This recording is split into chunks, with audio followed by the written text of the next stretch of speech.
Hello po, isang magandang araw po sa ating lahat and kumusta po kayo? Ako po si Melissa and sa lahat po ng mga nandito po ngayon, welcome po sa channel po natin. Anyway, Pisces po tayo, no?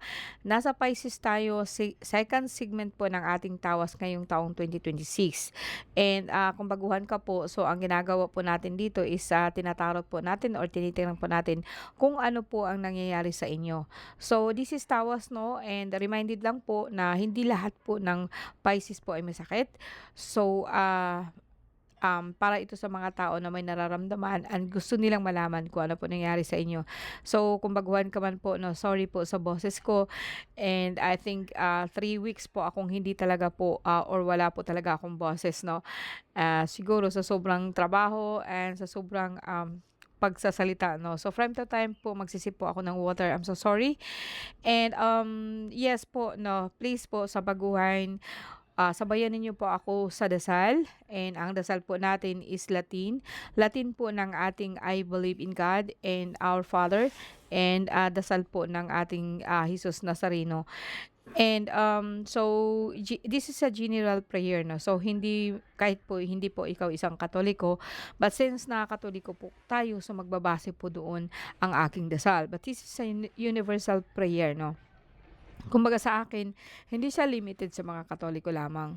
Ang gusto ko lang po talagang mangyari is like alisin po ang ating masamang nararamdaman. Let's say sabihin po natin may kumapit po sa atin ng mga negative energy, so mawala po yun.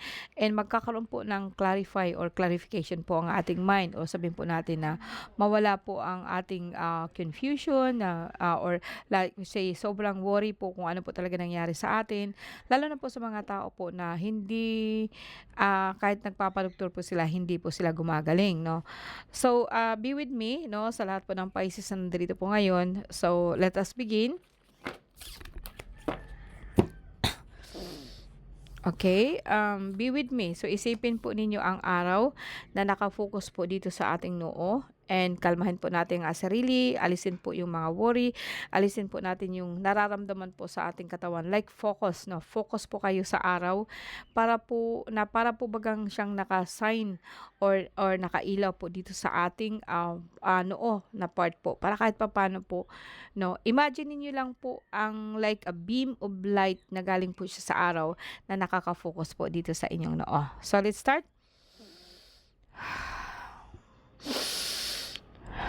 Okay. Cristatim Hisum Christi Pater Salvami, Cristatim Hisum Christi Pater Salvami, Cristatim Hisum Christi Pater Darme, Salvami, Paternum Deum Christum Solimi, Cristatim Christum Igusum, Jesus Nazareno, Redilius Hustum Christum di Prunus Sotrostrum Eminit Salvami, Salve Salve Igusum. So, sa lahat din po na nandito po sa atin, no, sa magitan po ng mahal na Ama, Yad Hey Bab Hey, and of course sa aking mahal na ina, Salve Regina, Mater Misericordia, Vita del Cielo, Spes Nosa Salve, basbasan po ang bawat isa sa amin. Alright guys, no, Pisces, kumusta ho kayo? Sa mga, yung mga, sorry ha, inom muna ako, no, sip lang.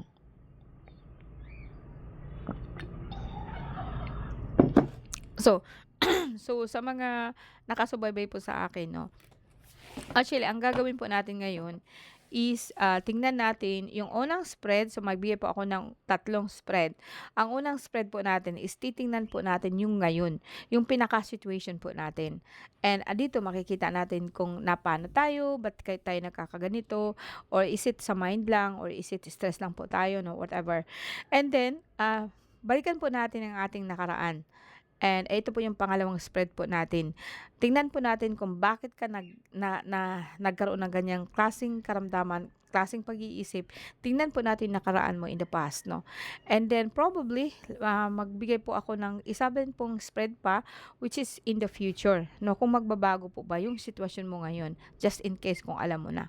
Alright, no? Okay, so let's begin. Pisces po, no? February 9 hanggang March 20. Okay, Pisces. Pisces.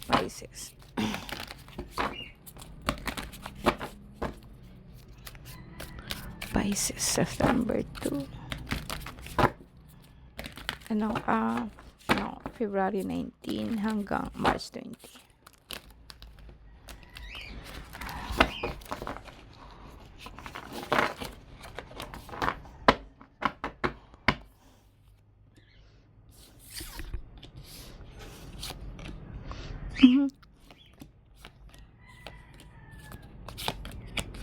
So, this is now. Guys, maganda po yung card niyo kahit papaano. May nakikita lang ako dito na kunting pangangalay po ng inyong balakang, no? And pangangalay po ng balakang, pananakit po ng tuhod, mabigat po na pakiramdam, no? Well, pwedeng ang sentro ng card mo is King of Stone, which is wolf, or sabihin po natin na aso. Ito yung magre-represent po ng ating balakang, ng ating skin. So, may nakikita din po ako dito na sometimes po talaga pong nahihirapan ka, or sabihin po natin na may rashes ka sa skin, may rashes ka, masakit ang paa, tuhod, mabigat ang pakiramdam. And well, dito naman po sa overall po ng card natin, no, pwedeng sabihin po natin na okay, some of you, no, or maybe iilan, oh yeah, iilan po sa inyo na parang kumbaga sa akin is like kinakaya mo ang relasyon ninyong dalawa. I would say na yes, eto po siya, no. Pwedeng sabihin, ito kasi is like regrets, no. So, nagsisisi ka ba sa napangasawa mo? Pwedeng sabihin po natin na yung bagang ang pera kasi parang limited masyado ang pera, and ina-adjust mo na po, pero more on mas makikita ko na regrets. So, regrets, no. Nagsisisi ka, and now you are thinking na hiwalayan mo na po siya. Okay, in the center of your card, no, dito sa sentro na to, sabihin natin itong apat. This is actually outside your force, parang labas ka na po doon, wala kang magagawa. Ito talaga yung nangyari, no. Now, subconsciously, consciously you wanna leave, no, the wanderer. Okay? Ito ay parang kumbaga sa akin, sa ibang card nito is the Fool. Kumbaga gusto mong umalis, gusto mong tumalikod na lamang po sa kanya kasi po nabibigatan ka na po. Pero sa totoo lang, ang asawa mo is mas matured sa'yo, no? Mas matanda siya sa'yo. Pero parang kumbaga sa akin, batang isip ganun, and you really wanna leave, no? Hindi ko alam kung anong dahilan, basta sige lang po kayong away, nabibigatan ka na, and you wanna leave, no? You wanna leave, you gusto mo siyang iwanan. Now, some of you, pwedeng sabihin po natin na, kahit sabihin natin na hindi matanda ang asawa mo, or wala siyang, hindi mas matured, sabihin po natin mas matured ang asawa mo, pero talaga pong grabe ang pagsisisi mo sa kanya. So, there is no such thing na parang wala po ako nakita dito na masyadong sakit, more on emotional, no? Emotional ka ngayon, no? Emotional po ang Pisces sa ngayon. Okay. Emotional ba yung asawa ko? Yung asawa ko, Pisces. So, gusto niya akong iwanan. Hmm. Pisces kasi yung asawa ko. Okay, Pisces siya.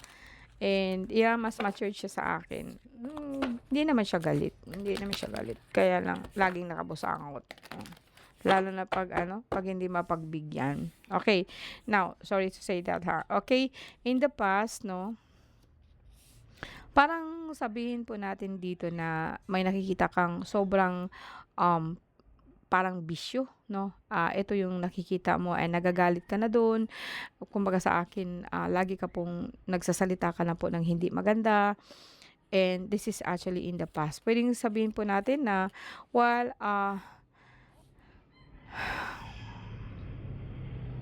so, ito hindi rin siya totaling sakit. So, wala din akong makikitang sakit dito maliban na lamang po sa sikmura.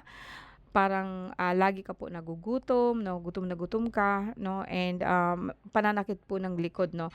May nakita ako dito na parang tinira ka sa likod, and ito yung sa dahilan po na wala lang, no. May nagpapalipad sa iyo na parang talagang super galit sa iyo. Yun ang dahilan na um, masama lagi ang pakiramdam mo. Pero actually, hindi siya ganun kalala, no. Like pananakit ng likod, yeah, masabi mo lang, okay, pero minsan naman nawawala naman siya, no. And minsan po sumasakit yung tagiliran mo pero nawawala din, no. And here and there, parang nahihirapan ka, no, parang mabigat. Pero guys, parang nakita ko lang dito na pagod kayo, 'no, parang pagod kayo, napapagod kayo. Hindi naman siya talaga actually na like, stress ka masyado 'no, pagod lang po 'no.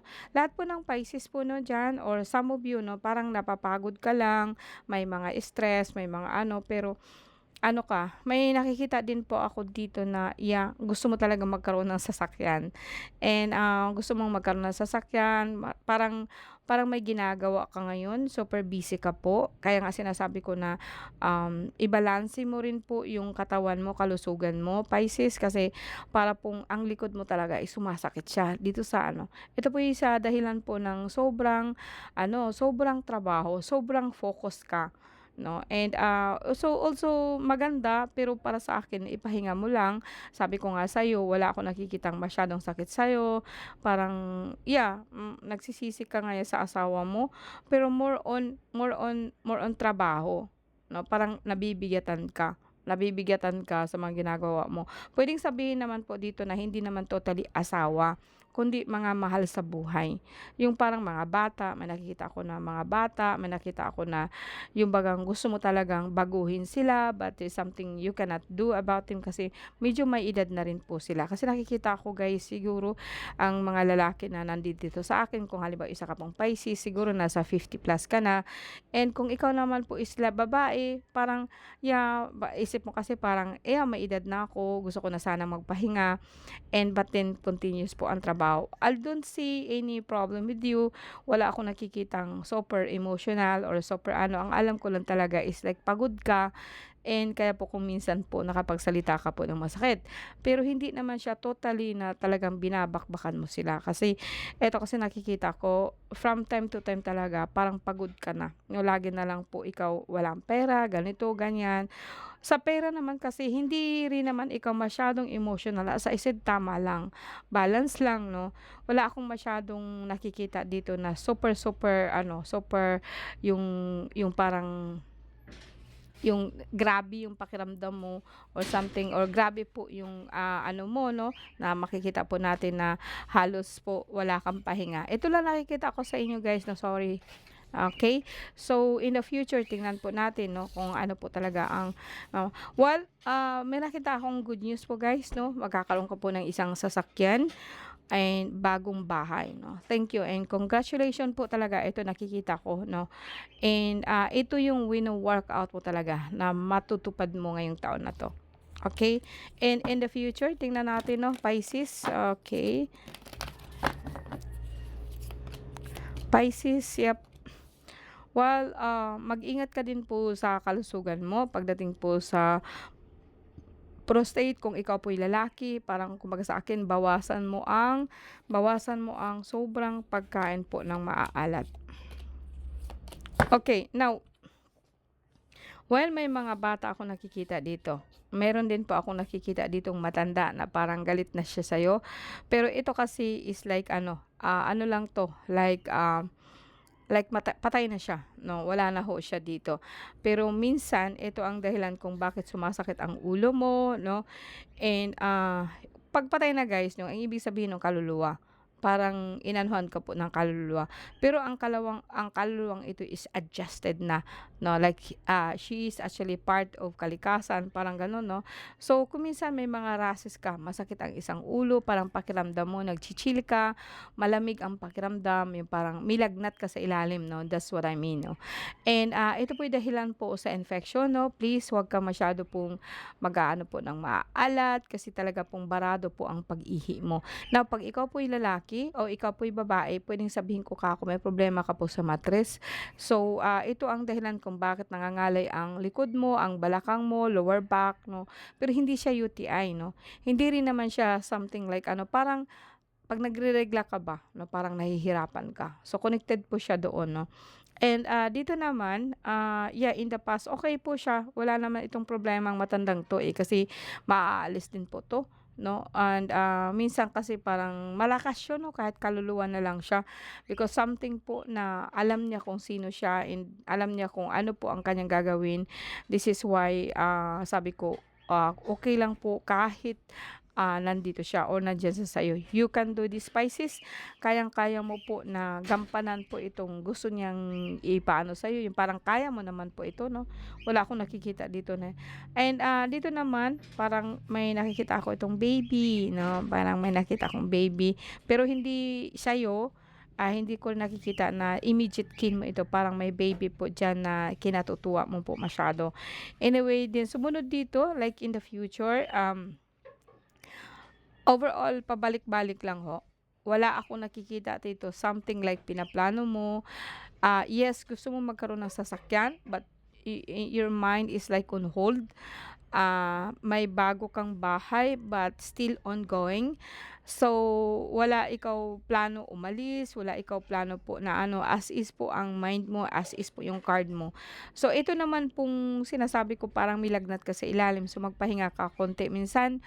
And dahilan po ito kung minsan po masyado po mataas ang iyong uric acid. So be careful po sa pag-take po ng mga ano, no, ng mga maaalat, no, pagkain po ng maaayos, inom ka po ng maraming tubig. So that's all, Pisces. Wala akong hindi masyadong, sorry for that, no, hindi masyado po na maano yung bagang makwento ang card mo ngayon, but okay ka lang. Wala akong nakikitang more on water ka lang po. Drink much water, bawasan mo yung mga alat, and mga maaasim, bawasan mo din po yun. And ito naman pong bahay, something like that, no, wala akong makikitang problemang masyado. Mga ano lang to, mga mild stress lang po. Alright guys, no, thank you very much for watching. Sa lahat po ng Pisces, see you po again next time po.